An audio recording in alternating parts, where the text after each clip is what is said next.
Friends, welcome back to ANR knowledge factory. ఈ రోజు మనం చూసుకుంటే ప్లింత్ బీమ్స్ కాస్టింగ్ నడుస్తుంది మన సైట్ లో. ఇన్ని రోజులు గ్యాప్ ఇచ్చాము, దేనికంటే మట్టి వర్క్ అనేది జరిగింది. మనము మట్టి అవైలబిలిటీ వేరే ప్లేస్ లేక మనం వన్ సైడ్ కాలమ్స్ పోసి మళ్ళీ ఇంకో సైడ్ పోయడం వల్ల ఇన్ని రోజులు గ్యాప్ వచ్చింది.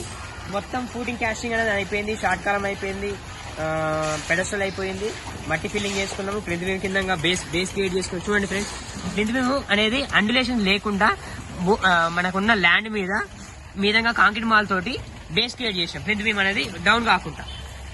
ఇప్పుడు చూసుకుంటే ప్లింత్ బీమ్ లో స్టీల్ బార్స్ అనేది as per our design column to column distance బట్టి బార్స్ అనేటి మనకు ప్లాన్ లో ఇచ్చారు. ఏమైంది, కాలం టు కాలం డిస్టెన్స్ కొంచెం తక్కువ ఉంది అనుకోండి, అక్కడ 12 mm బార్స్ 6 నెంబర్స్ చేసుకున్నాము. కాలం టు కాలము అది కొంచెం లెంత్ ఎక్కువ ఉంది అనుకోండి, 6 mm బార్స్ తీసుకున్నాము. 6 mm bars 6 bars 4 bars 12 mm bars తీసుకున్నాము.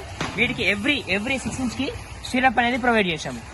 అసలు మెయిన్ ఏంటంటే ప్లింత్ బీమ్ అనేది ఎందుకు వేసుకుంటాం అనేది మీకు అందరికి తెలియదు కదా.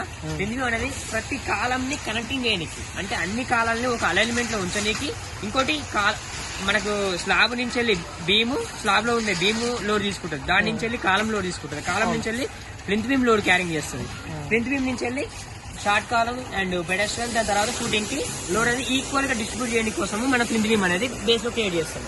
మెయిన్ గా అన్ని కాలాలు ఒక అలైన్మెంట్ లో ఉంటాయి, ఇంకోటి లోడ్ ని ఈక్వల్ గా క్యారీ చేస్తుంది. దానికోసం ప్లింత్ బీమ్ అనేది చేసుకుంటాము. దీనికి వచ్చేసి మనము M25 కాంక్రీటింగ్ వాడుతున్నాము. M25 గ్రేడ్ కాంక్రీట్ చేస్తున్నాము. కాంక్రీటింగ్ అనేది M25 అనేది 1:2 రేషియోలో, 1:2 అనేది 1 సిమెంట్ రేషియో, 1 అనేది ఫైన్ అగ్రిగేట్, 2 అనేది కోర్స్ అగ్రిగేట్. ప్రతి వీడియోలో మీకు ఇది M25 రేషియో అనేది చెప్తూనే ఉన్నాము. మళ్ళీసారి మీకు గుర్తు చేయడం కోసం మళ్ళీ చెప్పాను.